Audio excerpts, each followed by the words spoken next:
tonight at 5:30 Pacific time, 8:30 Eastern time, boxing will return to regular television with the debut of Al Haymon's new show, Premier Boxing Champions, on NBC.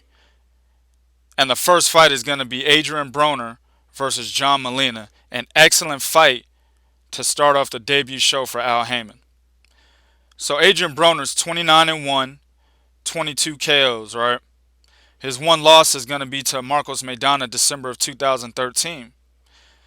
He's going up against John Molina, who's 27-5, 22 KOs. His last loss was his last fight against Humberto Soto. Now, this is an interesting ass fight, and I made a comment on this fight in an earlier video.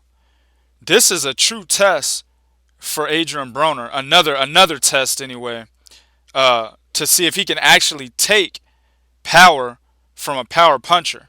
Was the Marcos Maidana fight a fluke? Was he just in over his head? Was the popular excuse actually, the real reason why he lost that fight, and that was he undertrained, he didn't take the fight seriously? You know what I'm saying? Or are power punchers who apply large amounts of pressure his kryptonite? We're going to see tonight, because in John Molina, that's exactly what he is. And to be honest with you, I don't think his power is that much inferior to Marcos Maidana's.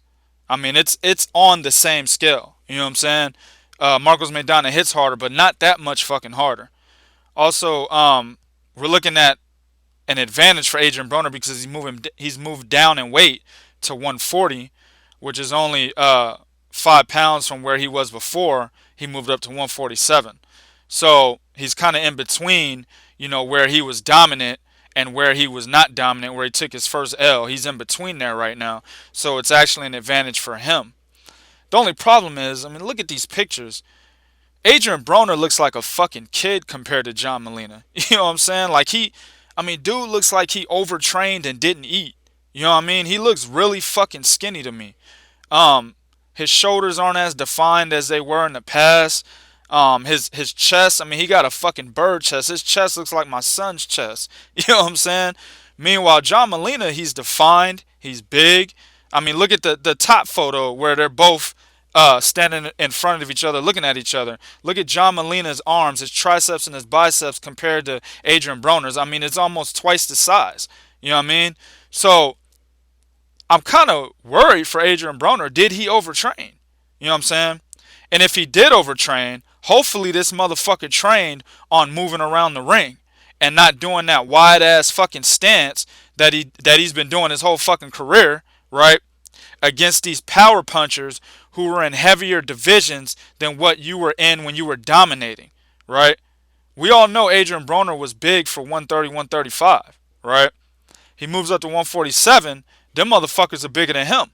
Paulie Malignaggi was around his size, but Paulie Malignaggi had been fighting at 147 for years at this point, or at that point when they fought. So that's why Adrien Broner's power wasn't shit to Malignaggi.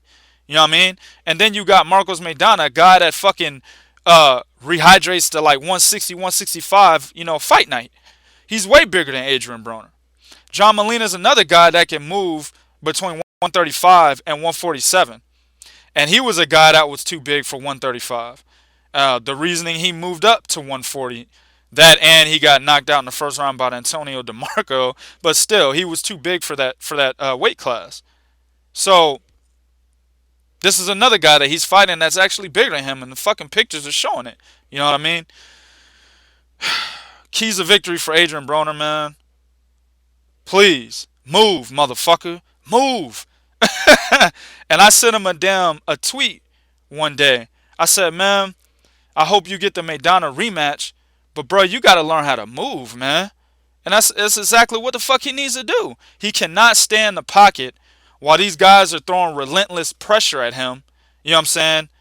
And he's shoulder rolling, but the shoulder roll is not used to stand with a wide stance in the middle of the ring. You're gonna get clipped. You know what I'm saying? That's not what the shoulder roll is for. You know what I mean?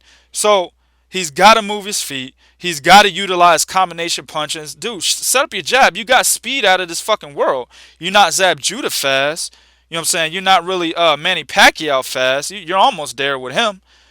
But you got a great amount of speed, dude. Use that fucking speed. Set combinations up. Start with the jab, dude.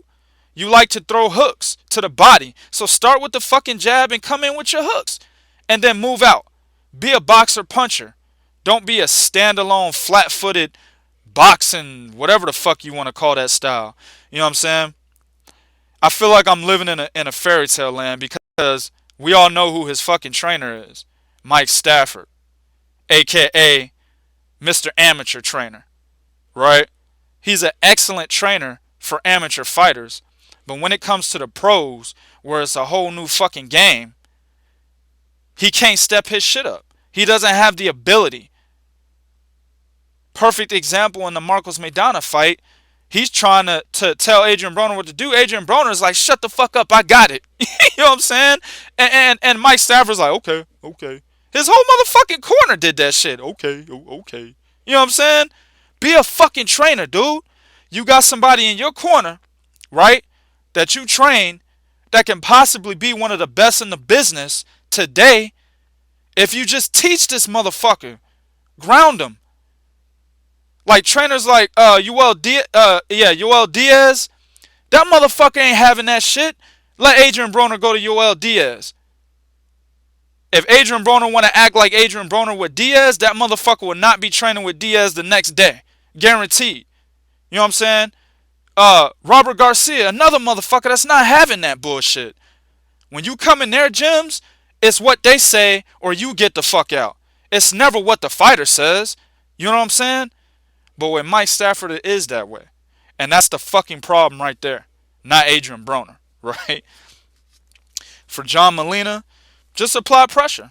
Do exactly what you did against Lucas Matisse. Make Adrien Broner try to fight off his back foot because he cannot do that shit. The question I asked earlier in this video, I said, are power punchers really Adrien Broner's kryptonite? In my opinion, I think they are. Because, mind you, Marcos Maidana was much bigger than Adrien Broner. But honestly, in boxing, if you're a smart fighter, your style, you tailored your style, right? Or let me say this, you devised a strategy against the opponent that you're going in with, right? Your strategy was good enough to where you can just outclass that opponent. Size has nothing to do with it. You see what I'm saying? Floyd Mayweather, Canelo. Canelo came in the ring, I believe, 167, right? Rehydrated to 167 or 165. Floyd Mayweather rehydrated to what the fuck he weighed in at. You know what I'm saying? So he didn't rehydrate at all, which was 151, right?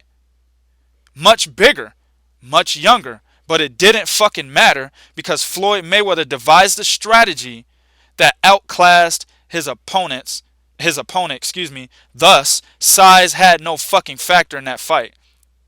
So back to what Adrien Broner, Marcos Maidana, if he would have devised a strategy, or Mike Stafford would have devised a strategy for his fighter, right, in that Marcos Maidana fight, we could have been looking at something different now. You know what I'm saying? So I really believe power punches are his kryptonite. He had a strategy, he couldn't get away from it. His style is all wrong for power punchers. He's flat-footed. He doesn't have the power in the upper weight classes to get knockouts. In his last fight against Emmanuel Taylor, I mean, that shit was close. Granted, Adrien Broner did win. He won a close unanimous decision. That's how I called it, right? But it was still a close fight against somebody who doesn't have power. He doesn't have great speed. Emmanuel Taylor doesn't have great footwork. I mean, he was just in there just applying pressure. And that's how the fight was close. Imagine that same pressure being applied, right? The Marcos Maidana pressure being applied against another guy, or from another guy, with just as much power punch as Marcos Maidana. Just ask Mickey Bay. Boy, Mickey Bay got his ass toe up in that 10th round. You know what I'm saying? And normally, Fights like that, I would have been like, oh man, that's some bullshit. Why the fuck did the ref call the fight? That was actually a great call. Mickey Bay was fucked up. He stayed in the pocket and he was getting his ass clipped. And that's also a testament to John Molina's stamina. He can be outboxed for 10 fucking rounds or 9 rounds and come out in the 10th round and dominate and knock you out. That's another thing, man. So, back to my key to victory for Molina. He just needs to go out there and apply fucking pressure. Just keep applying pressure. Set up your hooks. That's your power punches. Set up your right hook. That's all you got to do. That's what Marcos Maidana did. That's all you got to do. Hopefully, actually, man, John Molina's corner, they didn't even need to go back and watch any of Adrien Broner's fights except for one, and that's the Marcos Maidana fight. That's all he had to do. Hopefully, he just watched that fight 13 fucking times. May not have needed to do that because Maidana was only throwing one goddamn punch in the fight, and Adrien Broner couldn't get away from him because his stance was too wide. And then in his last fight, he didn't show much of a difference. So I'm willing to bet he's going to come back out here, especially with the trainer he has, with that wide-ass, stupid fucking stance, man. Standing in front of danger. I'm willing to bet that's what he does. If Adrien Broner doesn't do that, if he moves around the ring, he wins. And he wins easily. If he comes out with this ego trip, stands in front of John Molina, you know what I'm saying? Stance is too wide, he could possibly get knocked the fuck out. He almost got knocked out by Marcos Maidana. You're not going to get a second chance. You make the same mistake twice, right? My prediction, I believe Adrien Broner does pull it out, even though everything I just said was negative towards him. But the reason why I think he pulls it out is because John Molina just recently lost to Humberto Soto. And that's somebody who's also not very mobile in the ring. John Molina is, he's a wishy-washy type of guy. I mean, one fight he's dominant, and the next fight it's like, what the fuck happened? Perfect example when he went in there and fought Antonio DeMarco and got knocked out in the first round. I mean, everyone was surprised at that shit, right? I think I had money on John Molina to win that fight. You know what I'm saying? If I can remember correctly. So we don't know what John Molina we're gonna get. He loses to Humberto Soto, right? But then right before that, he has like a fucking Fighter of the Year candidate with Lucas Matisse, someone who's way better than Humberto Soto. Not shitting on Humberto Soto, but if they fought, Matisse would win that fight pretty easily. So we don't know which John Molina we're gonna get. So I'm gonna be safe, right, and say Adrien Broner pulls it out. 12-round decision. If I had to bet, I'd hedge it. Adrien Broner by decision, John Molina by knockout. So let me know what y'all think. Do what you do in the comment section. Do you think Adrien Broner's style is all wrong for power punchers? Do you believe that John Molina actually goes out there and gets the job done, does exactly what people perceived Marcos Maidana was going to do? He actually goes out there and gets it done. Let me know what y'all think. Do what you do, but be real. This is real talk for real fans. One.